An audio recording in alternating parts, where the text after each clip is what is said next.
that it's more difficult to influence a person if he keeps his thoughts in purity? Yes, absolutely. When faced with various religions, it is very difficult to influence Muslims. They are in a constant connection with the egregore. They do namaz every day and read prayers on a daily basis.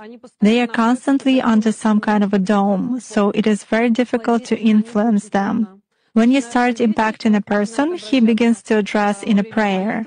Indeed, many of them are very different from those who come to church only when everything is bad in their life. They come to pray, and then for 5 years they forget about God, some canons, and so on. Muslims, as a rule, passionately believe and passionately give energy to their egregore, and this egregore protects them very well. That's why it is very difficult to work to make any kind of influence on a true Muslim believer.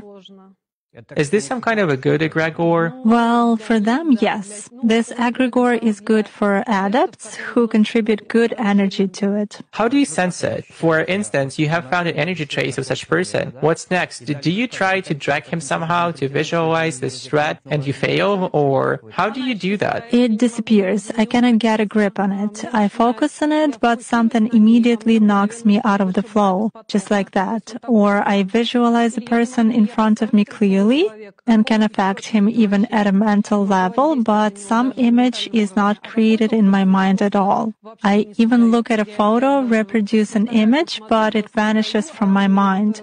Thus, I can clearly see that a person is covered with something. Does this only work with Muslims? It does for me.